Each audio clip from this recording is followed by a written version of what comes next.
Good morning students. अज cost का असी क्वेश्चन नंबर 5 सॉल्व करांगे। कॉस्ट शीट प्रिपेयर करनी आ।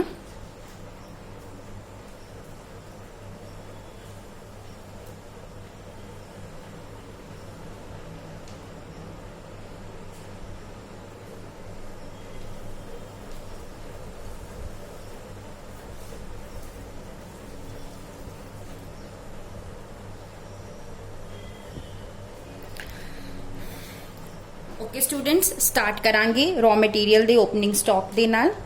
Opening stock of raw material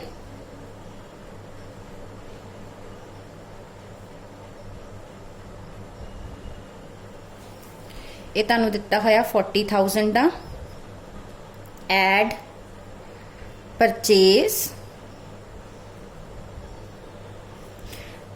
तुहानू इत्थे दित्ती हुई purchase of raw material 4 lakh दी।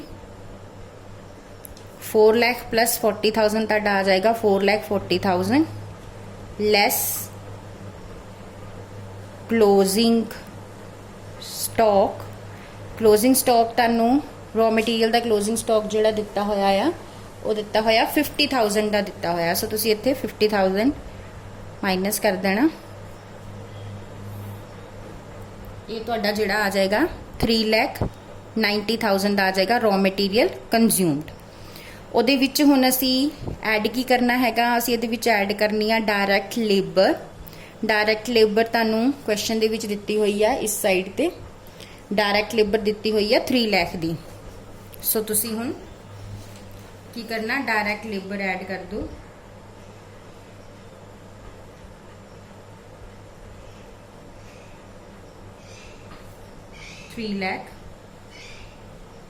$6,90,000 जो है वो तुहाडा आ जाएगा प्राइम कॉस्ट। हुण इहदे विच ऐड की करना असी, हुण इहदे विच ऐड करना है फैक्ट्री ओवरहेड्स।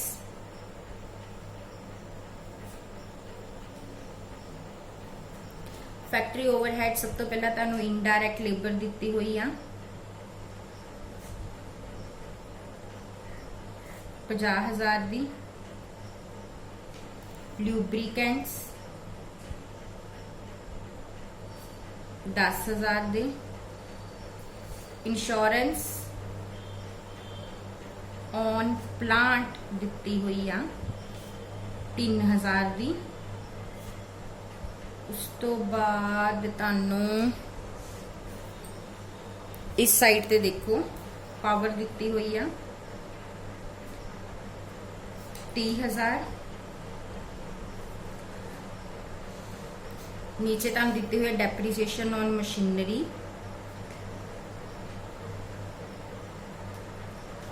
50,000। उस तो बाद तुहानू दिता होया फैक्ट्री रेंट। फैक्ट्री रेंट जिहड़ा तुहानू दिता है वो हैगा 60,000 दा। और नैक्सट तुहानू दिता होया property tax on factory building.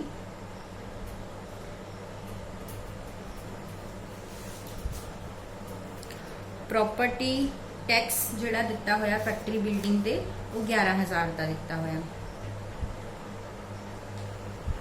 हुण तुसीं की करना, ये जिहड़ा तुहाडा सारा कुछ दिता होया आ इन्हां सारियां नूं असीं की कर लेना आ, असीं इन्हां सारियां नूं प्लस करांगे।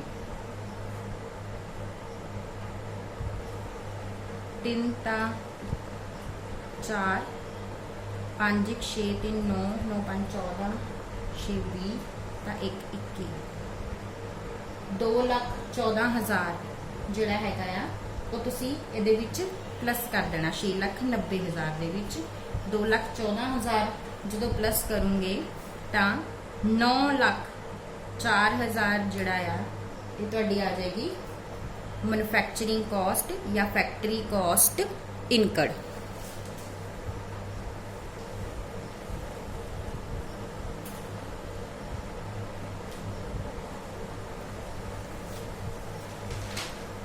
हुण असीं फैक्ट्री कॉस्ट इनकर्ड जिहड़ी हैगी आ वो कढ ली हुई आ। हुण तुहानूं ਜਿਹੜਾ ਅਸੀਂ ਇਹਦੇ ਵਿੱਚ ਹੁਣ ਐਡ ਕੀ ਕਰਨੇ ਹੈਗੇ ਆ,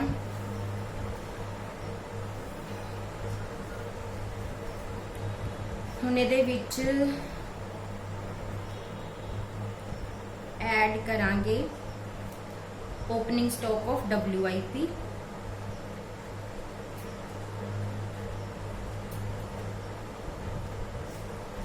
ਇਹ ਤੁਹਾਨੂੰ ਕਿੰਨਾ ਦਿੱਤਾ ਹੋਇਆ ਕੁਐਸਚਨ ਦੇ ਵਿੱਚ, ਇਹ ਦਿੱਤਾ ਹੋਇਆ ਉੱਪਰ 12,000 ਦਾ, 9,16,000 ਲੈਸ ਕਰਾਂਗੇ ਕਲੋजिंग ਸਟਾਕ ਆਫ WIP, ਇਹ ਤੁਹਾਨੂੰ ਦਿੱਤਾ ਹੋਇਆ 14,000 ਦਾ, ਇਹ ਤੁਹਾਡਾ ਆ ਜਾਏਗਾ 9,02,000। ਹੁਣ ਇਹਦੇ ਵਿੱਚੋਂ ਅਸੀਂ ਇੱਕ ਤੁਹਾਨੂੰ ਇੱਥੇ ਸੇਲ ਆਫ ਫੈਕਟਰੀ ਸਕ੍ਰੈਪ ਦਿੱਤੀ ਹੋਈ ਸੀ, ਉਹ ਹੁਣ ਅਸੀਂ ਇਹਦੇ ਵਿੱਚੋਂ ਮਾਈਨਸ ਕਰ ਦਾਂਗੇ। ਸੇਲ ਆਫ ਫੈਕਟਰੀ ਸਕ੍ਰੈਪ ਇਹ ਕਿੰਨੇ ਦੀ ਦਿੱਤੀ ਸੀ, 2,000 ਦੀ। ਸੋ 9 ਲੱਖ ਜਿਹੜੀ ਆ ਉਹ ਤੁਹਾਡੀ ਆ ਜਾਏਗੀ ਫੈਕਟਰੀ ਕਾਸਟ। ਹੁਣ ਅਸੀਂ ਨੈਕਸਟ ਕੀ ਕਰਨਾ ਆ, ਹੁਣ ਇਹਦੇ ਵਿੱਚ ਐਡ ਕਰਾਂਗੇ ਆਫਿਸ ਓਵਰਹੈਡਸ। ਹੁਣ ਆਫਿਸ ਓਵਰਹੈਡਸ ਐਡ ਕਰਨੇ ਆ, ਇੱਥੇ ਤਾਂ ਤੁਸੀਂ ਸਾਰੀਆਂ ਲੈ ਲਏ ਹੋਏ ਆ, ਇੱਕ ਤੁਹਾਨੂੰ ਇਸ ਸਾਈਡ ਤੇ ਦਿੱਤੇ ਹੋਏ ਆ ਐਡਮਿਨਿਸਟ੍ਰੇਸ਼ਨ ਐਕਸਪੈਂਸਿਸ,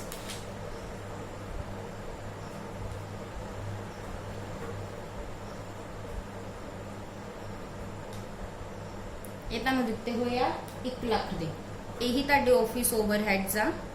ਸੋ ਇਹ 10 ਲੱਖ ਬਣ ਗਿਆ, ਇਹ ਤੁਹਾਡਾ ਹੋ ਗਿਆ ਕਾਸਟ ਆਫ ਪ੍ਰੋਡਕਸ਼ਨ। ਹੁਣ ਇਹਦੇ ਵਿੱਚ ਅਸੀਂ ਐਡ ਕਰਨਾ ਹੈ opening stock of finished goods.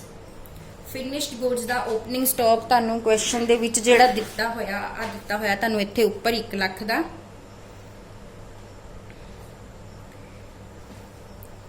ਇਹ ਤੁਹਾਡਾ ਬਣ ਗਿਆ 11 ਲੱਖ। ਹੁਣ ਇਹਦੇ ਵਿੱਚੋਂ ਲੈਸ ਕਰਨਾ closing stock of finished goods. Closing stock ਤੁਹਾਨੂੰ ਦਿੱਤਾ ਹੋਇਆ ਆ 1,50,000 ਦਾ। ਸੋ 1,50,000 ਇਹਦੇ ਵਿੱਚੋਂ ਕਰ ਦੇਣਾ ਮਾਈਨਸ, ਇਹ ਤੁਹਾਡਾ 9,50,000 ਜਿਹੜਾ ਆ ਇਹ ਤੁਹਾਡਾ ਆ ਜਾਏਗਾ caste of goods solved.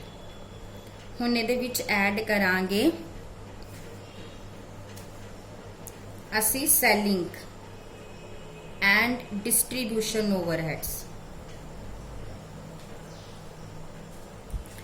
Selling and distribution overheads ਤੁਹਾਨੂੰ ਕੁਐਸਚਨ ਦੇ ਵਿੱਚ ਦਿੱਤੇ ਹੋਏ ਸੀ। ਦੇਖੋ, ਇੱਕ ਤੇ ਤੁਹਾਨੂੰ ਦਿੱਤਾ ਸੀਗਾ sales commission, salaries of salesman and carriage outward. ਇਹ ਤਿੰਨੋਂ ਤੁਹਾਡੇ ਸੈਲਿੰਗ ਐਂਡ ਡਿਸਟ੍ਰੀਬਿਊਸ਼ਨ ਓਵਰਹੈਡਸ ਆ। ਸੇਲਸ ਕਮਿਸ਼ਨ,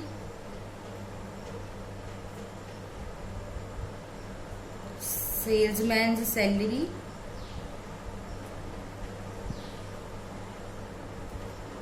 and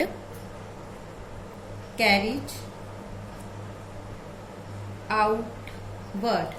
ਇਹ ਤੁਹਾਨੂੰ ਕਿੰਨੇ ਕਿੰਨੇ ਦਿੱਤੇ ਹੋਏ ਆ, 60,000, 1 ਲੱਖ ਤੇ 20,000। 60,000, 1 ਲੱਖ, 20,000। ਹੁਣ ਇਸ ਸਾਈਡ ਤੇ ਦੇਖ ਲੈਣੇ ਆ ਕਿ ਇੱਧਰ ਕੋਈ ਦਿੱਤੇ ਹੋਏ ਆ, ਇਹ ਤੁਹਾਨੂੰ ਨਹੀਂ, ਇਸ ਸਾਈਡ ਤੁਹਾਨੂੰ ਕੋਈ ਵੀ ਜਿਹੜੇ ਹੈਗੇ ਆ ਸੈਲਿੰਗ ਐਂਡ ਡਿਸਟ੍ਰੀਬਿਊਸ਼ਨ ਓਵਰਹੈਡ ਨਹੀਂ ਦਿੱਤੇ। ਸੋ ਇਹਦਾ ਟੋਟਲ ਕਰ ਲਓ, ਇਹ ਤੁਹਾਡਾ ਬਣ ਗਿਆ 1,80,000। ਇਹਨੂੰ ਪਲੱਸ ਕਰਾਂਗੇ ਤੇ ਸਾਡੀ ਆ ਜਾਏਗੀ 11,30,000 ਸਾਡੀ ਟੋਟਲ ਕੋਸਟ ਆ ਜਾਏਗੀ। ਹੁਣ ਇਸ ਕੁਐਸਚਨ 'ਚ ਨਾ ਸਾਨੂੰ ਸੇਲ ਦਿੱਤੀ ਹੋਈ ਆ। ਸੇਲ ਤੁਹਾਨੂੰ ਕਿੰਨੀ ਦਿੱਤੀ ਹੋਈ ਆ, ਇਹ ਦੇਖੋ इधरली साइड देखो सेल्स इन्होंने दिती हुई है 12 लाख की। सो तुसी इत्थे जिहड़ा आ सेल लिख के इत्थे कितना लिख देना 12 लाख।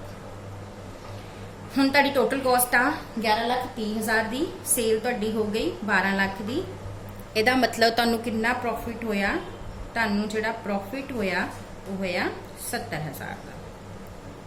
ਲਓ ਜੀ ਇਹ ਸਮ ਤੁਹਾਡਾ ਇੱਥੇ ਹੀ ਕੰਪਲੀਟ ਹੋ ਜਾਂਦਾ ਹੈ।